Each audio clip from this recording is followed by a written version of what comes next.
Hi friends, welcome to Latha's உலகம். நம்ம மாடி தோட்டத்திலிருந்து பறித்த காய்கறி தாங்க இந்த வீடியோவில் பார்க்க போகிறோம். ஒரு 3 நாள் பறித்த காய்கறி தாங்க இந்த வீடியோவில் காமிச்சிருக்கேன். வாங்க பார்க்கலாம். இப்போ பாருங்கள், மாடி தோட்டம் எவ்வளோ செழிப்பாக இருக்குன்ட்டு. இது மழை பெஞ்சிக்கிட்டு இருந்த சமயம் எடுத்த வீடியோ தான். எடிட் பண்ணி போட டைம் இல்லாதனால இப்போ தான் எடிட் பண்ணி போடுறேன்.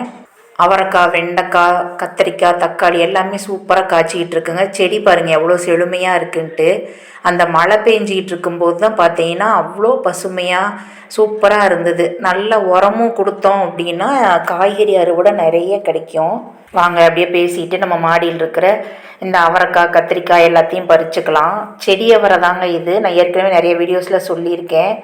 கோழி அவரை கொடியவரை அது தரையில் போட்டிருந்தேன். ஆனால் அது நிழலாக இருக்கவும் காய்க்கவே இல்லைங்க மாடி தோட்டத்தில். அதனால தான் செடி அவரை போட்டிருந்தேன். இந்த செடி அவரையும் கிட்டத்தட்ட ஒரு 8-9 மந்த்ஸுக்கு மேலே இருக்கும் போட்டு ஒரு 2-3 தடவை கட் பண்ணி விட்டுட்டேன்.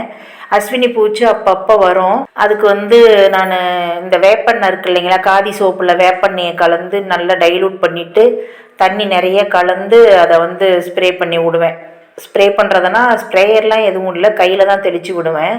பச்சை மிளகாய் செடியும் பாருங்கள் எவ்வளோ செழிப்பாக இருக்குன்ட்டு. அஸ்வினி பூச்சி என்ன பண்ணாலும் அவரைக்காய்க்கு வரத்தாங்க செய்யும். அவரைக்காய், பீன்ஸு, அப்புறம் செடி காராமணி, இந்த மாதிரி இந்த அவரை ஃபேமிலி எல்லா செடிக்குமே அஸ்வினி பூச்சி கட்டுப்படுத்தவே முடியாது, வந்துகிட்டே தான் இருக்கும். நம்ம இந்த மருந்து தெளித்தோம் அப்படின்னா ஒரு 10-15 நாளையில் போகும், திரும்பவும் வரும், அப்படியே தாங்க இருக்கும். கட் பண்ணி விட்டோம் அப்படின்னா திரும்ப தளைஞ்சு நிறைய பூக்கள் வைக்கும். உரம் நல்லா கொடுத்தோன்னா காய்கறியும் நிறைய கிடைக்கும். அவரைக்காய் நிறைய கிடைக்கிது. செடியவரை நான் எதிர்பார்க்கவே இல்லை. இந்த முறை தான் இப்போ ஒரு 9 மந்த்ஸுக்கு முன்னே நட்ட செடியவரை தான் இது. நிறைய காய். அதுக்கு முன்னாடி நான் இந்த பந்தல் சின்னதாக அப்படியே எனக்கு தெரிஞ்ச மாதிரி சின்னதாக ஒன்று போட்டு அதில் கொடிக்காயெல்லாம் வளர்த்திக்கிட்டு இருந்தேன். அதில் அவ்வளோவா பெருசாக ஈல்டு கிடைக்கல. அதுக்கு என்ன காரணம் அப்படிங்கிறது எனக்கு லேட்டாக தாங்க புரிஞ்சுது. பச்சை மிளகாய் செடி பாருங்கள் எவ்வளோ சூப்பராக செழுமையாக இருக்குன்ட்டு. இதிலிருந்து கொஞ்சம் மிளகாய் பறிச்சுக்கலாம். கொடி காய்கறிக்கெலாம் மண்கலவை ரெடி பண்ணி போடுறோம் இல்லைங்களா, அந்த பாட்டு பெரிய பாட்டில் வைக்கணும், இல்லைன்னா பெரிய க்ரோ பேக்கில் வைக்கணும். நான் இந்த சாதாரணமாக கிடைக்கிறதுல 20 லிட்டர் வாட்டர் கேனு அதில் தான் கொடி காய்கறியை நட்டிருந்தேன். பாகற்காய் கிடச்சிது, பீக்கங்காய் கிடச்சிது. இந்த சொரக்காயெலாம் ஒரு 2-3 காய் தாங்க அறுவடை பண்ணியிருப்பேன். ரொம்ப காய்க்கவே இல்லை. சொரக்காய்க்கெலாம் கொஞ்சம் பெரிய கேனாக வச்சோம் அப்படின்னா தான் நல்ல ஈல்டு கொடுக்கும். அதனால் இந்த முறை கொஞ்சம் பெரிய கேன் வாங்கிட்டு அதில் இந்த கொடி காய்கறிக்கு அதை யூஸ் பண்ணிக்கலாம்னு நினச்சிட்டு இருக்கேன். இனிமேல் வரும் இல்லைங்களா, இன்னொரு 4 மந்த்ஸ் கழித்து ஆடிப்பட்டம் வரும் இல்லைங்களா, அப்போ கொடி காய்கறிகளுக்கு தனியாக பெரிய பாட் வாங்கி வைக்கலாம்னு நினச்சிட்டு இருக்கேன். அப்போ தான் ஈல்டு நல்லா கிடைக்கும். நம்ம சின்ன கேனில் வைக்கிறது அவ்வளோவா காய்கறி கிடைக்கிறது இல்லை, ரொம்ப கம்மியாக தான் கிடைக்கிது. பாகற்காய் ஒன்றும் பிரச்சனை இல்லை, இதில் வச்சோம்னாவே போதும், வந்துடும். இந்த காராமணி செடியில் கொஞ்சம் காராமணி இருக்குது, அதையும் பறிச்சுக்கலாம். நம்ம மாடி தோட்டத்திலேருந்து பறிக்கிற காய் கொஞ்சமாக சின்னதாக இருந்தாலும் அதோட டேஸ்ட்டே வேறங்க. இந்த டேஸ்ட் நம்ம கடைகளில் வாங்குகிற காய்கறியில் கிடைக்கிறது இல்லை. நம்மளே வளர்த்து நாமளே இதை அறுவடை பண்ணும்போது இருக்கிற சந்தோஷம் அவ்வளோ சந்தோஷம் கிடைக்கும். நீங்களும் வளர்த்து பாருங்கள். கொஞ்சமாக இடம் இருந்தாலும் போதும். கொஞ்சம் நல்ல வெயில் படுற இடமா இருந்ததுன்னா ஃபஸ்ட்டு ஒரு 4-5 தொட்டியிலேருந்து ஆரம்பித்து அப்படியே கொஞ்சம் இன்க்ரீஸ் பண்ணிகிட்டே போகலாம்.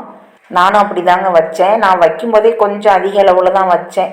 ஃபஸ்ட் டைம் வைக்கும்போது ஒரு 15 க்ரோ பேக் நானாகவே ரெடி பண்ணினேன். சும்மா வீட்டில் இருக்கிற அந்த அரிசி பை இருக்குது பார்த்தீங்களா, அதில் நானாகவே கையில் ஊசி நூல் வச்சு ஸ்டிச் பண்ணி பேக் மாதிரி ரெடி பண்ணி தான் ஒரு 15 பேக் ரெடி பண்ணேன்.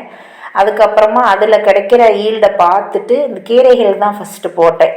அவ்வளோ செழுமையாக சூப்பராக தளைஞ்சி வந்ததை பார்த்துட்டு ரொம்ப ஆசையாயிடுச்சு எனக்கு. அதுக்கப்புறம் தான் இந்த மாதிரி ஃப்ரிட்ஜ் பாக்ஸ் வாங்கி ரெடி பண்ணி மாடி ஃபுல்லாக ஃப்ரிட்ஜ் பாக்ஸில் வச்சு நடவு பண்ணிடலாம் அப்படின்னு தான் எனக்கு ரொம்ப ஆசை. ஃப்ரிட்ஜ் பாக்ஸ் தேடுனேன். அதுவே ஒரு ஃப்ரிட்ஜ் பாக்ஸ் 400-500 ரூபா சொன்னாங்க.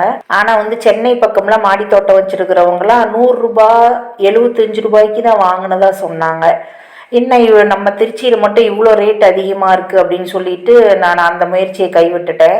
அதனால தான் இந்த 20 லிட்டர் வாட்டர் கேன் இருக்கிற இடத்த தேடி போய் செகண்ட் ஹேண்டில் இந்த கேன் வாங்கிட்டு அப்புறம் அதுக்கெல்லாம் அடியில் தொலை போட்டு மேலே இருக்கிற அந்த பாட்டை கட் பண்ணி எடுத்துட்டு அதெல்லாம் ரெடி பண்ணினேன். ஃபஸ்ட்டு 15 க்ரோ பேக் ரெடி பண்ணி கீரைகளை வளர்த்துட்டு அதுக்கப்புறம் கொஞ்சம் கொஞ்சமாக அந்த கேன் வாங்கி அப்படியே ரெடி பண்ணி கடைசியாக 200 கொண்டுட்டு வந்துட்டேன்.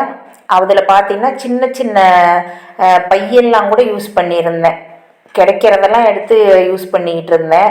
அப்புறம் அதெல்லாம் வந்து ஒரு 2-3 மாதத்துக்கு மேலே வரவே இல்லை. அந்த பையெல்லாம் சீக்கிரம் அப்படியே இத்து வீணாக போயிடுச்சு. அப்புறம் அந்த மண்கலவையெல்லாம் வேறு எதுக்கு மாற்றி வச்சு அந்த மாதிரி தான் பண்ணிக்கிட்டு இருந்தேன். அப்புறமா ஒரு கட்டத்தில் சரி இனிமேல் இந்த மாதிரி சாதாரண பேக்லலாம் போட்டோம் அப்படின்னா அடிக்கடி மாற்றுற மாதிரி இருக்குது, அதை வந்து ஒரு பெரிய வேலையாக செய்ய வேண்டியதாக இருக்குது அப்படிங்கிறதுனால இனிமேல் அந்த மாதிரி செய்யாமல் அந்த கேன் மட்டும் வச்சுக்கலாம் அப்படின்னு சொல்லிட்டு தான் 200 கேன் வச்சுருந்தேன். அதை அப்படியே கொஞ்சம் கொஞ்சமாக குறைச்சி அந்த பையெல்லாம் வேஸ்ட் ஆகி தூக்கி போட்டது. அப்புறம் இந்த கம்மி ரேட்டில் 10 ரூபாய்க்கெலாம் பிளாஸ்டிக் டப்பா கிடச்சிது, அதெல்லாம் வாங்கிட்டு வந்து கூட வச்சுருந்தேன். அதெல்லாம் கொஞ்சம் நாளில் வேஸ்ட் ஆகிடுச்சு. அப்புறம் அதெல்லாம் அப்படியே ஒன்று ஒன்றா கழிச்சிட்டேன். அப்புறம் 150 தான் இப்போ வச்சுருக்கேன். வெண்டைக்காய் செடியெலாம் பாருங்கள் எவ்வளோ க்ரோத் சூப்பராக இருக்குன்ட்டு. இதெல்லாம் வந்து நம்ம வெஜிடபிள் வேஸ்ட்லேருந்து ரெடி பண்ண கம்போஸ்டோட க்ரோத்து தாங்க இது எல்லாமே. இன்றைக்கி இருந்த கத்திரிக்காய், காராமணி, அவரைக்காய், வெண்டைக்காய், தக்காளி எல்லாமே பறித்து வச்சுட்டேங்க. இப்போ கொஞ்சம் தக்காளி கம்மியாக தான் இருக்குது. அடுத்தது வந்து இந்த கீரை வந்து இது போட்டிருந்தேன், முட்டைக்கோஸ் போட்டிருந்தேங்க. அதில் வந்து ஒரு விதை கூட முளைக்கல. அதில் இந்த குப்பைக்கீரை தான் நிறைய முளைச்சிருந்தது, அதை பறித்து வச்சுருக்கேன் மசியல் செஞ்சுக்கலான்ட்டு. அப்புறம் இந்த வெண்டைக்காய் வந்து அடுத்த நாள் பறித்தேன். வெண்டைக்காயெலாம் டெய்லி கிடச்சிக்கிட்டே இருந்ததுங்க. ஒரு 20-25 செடி இருக்கும் வெண்டைக்காய் செடி, நல்லா காய் காய்ச்சுது. அப்புறம் இப்போலாம் வந்து கட் பண்ணி விட்டுட்டு திரும்ப தளைஞ்சி வந்து இப்போ காய் காய்ச்சிக்கிட்டு இருக்கு. திரும்ப ஒரு 10 நாளையில் காய் வைக்க ஆரம்பிச்சிருச்சு கட் பண்ண செடியெல்லாம். இது பார்த்தீங்கன்னா அடுத்த நாள் எடுத்த வீடியோ. அதில் வந்து அவரைக்காயும் வெண்டைக்காயும் தான் அதில் பறிச்சிருப்பேன். அவரைக்காய் செடி பாருங்கள், இந்த வேப்பெண்ணெய் கரைசல் தெளித்ததுக்கு அப்புறமா மழையும் பேஞ்சுது. அந்த சமயம் எவ்வளோ பூ எடுத்து காய் வச்சிருக்கு பாருங்க, சூப்பராக இருக்கும் அவரைக்காய் செடி. அப்போ பார்க்கும்போது அரும்பரும்பாக தெரியுது பாருங்க மொட்டு. இது எல்லாமே நிறைய காய் கொடுத்துச்சு. அவரைக்காய் செடியெலாம் வந்து வளர்க்குறதுக்கு கொடி பந்தல் போடுறதுக்கு வசதி பத்தலை, இடம் பத்தலை அப்படின்னா இந்த மாதிரி செடியை வளர்த்து பாருங்க. கட் பண்ணி விட உரம் மட்டும் நல்லா கொடுத்தோன்னா போதும், தண்ணி விட்டுக்கிட்டு வந்தோம்னா அருமையாக காய் கொடுக்கும். அவரை விதை வாங்கும்போது பெரிய பாக்கெட்டில் வாங்கிட்டோம் தெரியாமல். அப்புறம் பார்த்திங்கன்னா சரி இவ்வளவும் போட்டோம் அப்படின்னா நிறைய செடி ஃபுல்லாக மாடி ஃபுல்லாக அவரைக்காய் செடியாகவே இருந்துடும் அப்படிங்கிறதுனால ஒரு 40 செடி போல் அவரைக்காய் செடியே போட்டுட்டேன் போன சம்மரில். அதில் பார்த்திங்கன்னா எல்லாமே முளைச்சிருந்தது, நிறைய அவரைக்காய் செடியாகவே இருந்தது. அப்புறம் இடையில கொஞ்சம் தேவையில்லை அப்படின்னு சொல்லிட்டு கொஞ்சம் செடியை பிடுங்கிட்டு அப்புறம் வேறு காய்கறி போட்டுக்கலாம் அப்படின்ட்டு. ஒரே காய்கறியாக இருந்ததுன்னா போர் அடிக்கும்ல, டெய்லி அதையும் சாப்பிட முடியாது. அதனால் எல்லா காய்கறியும் கொஞ்சம் கொஞ்சம் எப்பவும் போடுற மாதிரி போட்டுக்கலாம் அப்படின்னு கொஞ்சம் அவரை செடியை பிடுங்கிட்டு அப்புறம் இப்போ ஒரு 10-15 செடி தான் இருக்கும்னு நினைக்கிறேன். அதில் இருக்கிற காய்கறியே போதுமானதாக இருக்குது. கடலை புண்ணாக்கு கரைசலும் ரொம்ப பெஸ்ட்டான உரமாக இருக்குங்க. லிக்விட் ஃபெர்டிலைசரில் அதுதான் பெஸ்ட்டாக இருக்கும். கடலை புண்ணாக்கு இப்போ 4 கிலோ எடுக்கிறோம் அப்படின்னா 1/4 கிலோ அளவுக்கு வேப்ப முன்னாக்கையும் அது கூட சேர்த்து ஊற வச்சுட்டு ஒரு 4-5 நாள் ஊறணும். ஊறினதுக்கப்புறம் கையில் நல்லா கரைச்சி விட்டுட்டு 5 லிட்டர் புண்ணாக்கு கரைசல் எடுத்தோன்னா ஒரு 20 லிட்டர் தண்ணி கலந்து நல்லா டைலூட் பண்ணிவிட்டு எல்லா செடிகளுக்கும் ஊற்றலாம். ஒரு செடிக்கு ஒரு 1/4 லிட்டர்லேருந்து 1/2 லிட்டர் வரைக்கும் ஊற்றலாம். அந்த மாதிரி எல்லா செடிகளுக்கும் கொடுத்தோம் அப்படின்னா க்ரோத் சூப்பராக இருக்கும், காய்கறியும் நிறைய கிடைக்கும். நான் கடலை புண்ணாக்கு கரைசல் தாங்க நிறைய கொடுத்துக்கிட்டே இருப்பேன். நாங்கள் வந்து கடலெண்ணெய், தேங்காய் எண்ணெய், நல்லெண்ணெய் இது 3மே ரெடி பண்ணிக்கிறதுனால அந்த புண்ணாக்கெல்லாம் நாங்கள் விலைக்கு கொடுக்காம செடிகளுக்கு உரமாக யூஸ் பண்ணிக்குவேன். வேப்ப முன்னாக்கு கடையில் வாங்கிக்குவோம். 50 கிலோவில் சாக்கில் கிடைக்கிது இல்லைங்களா, அந்த மாதிரி பல்காக வாங்கி வச்சு விட்டோம்னா நம்மளுக்கு சீப்பாகவும் கிடைக்கும், கொஞ்சம் ரேட் குறைச்சும் கொடுப்பாங்க. இந்த மாதிரி புண்ணாக்கு கரைசலை வந்து ஃபெர்டிலைசராக கொடுக்கும்போது அது கூட ஒரு 1/4 கப்பு புளிச்ச தயிர் 1/4 லிட்டர் அளவுக்கு சேர்த்துட்டு ஒரு வாரம் இல்லைன்னா 10 நாள் வரைக்கும் அதை நல்லா சேர்த்து புளிக்க விட்டுறணும். அந்த மாதிரி புளிக்க விட்டு அப்புறம் நம்ம செடிகளுக்கு கொடுத்தோன்னா அருமையான உரமாக இருக்கும். அவ்வளோதான் ஃப்ரெண்ட்ஸ், இப்போ இருந்த அவரைக்காய் வெண்டைக்காய் 2யுமே பறிச்சிட்டேன்.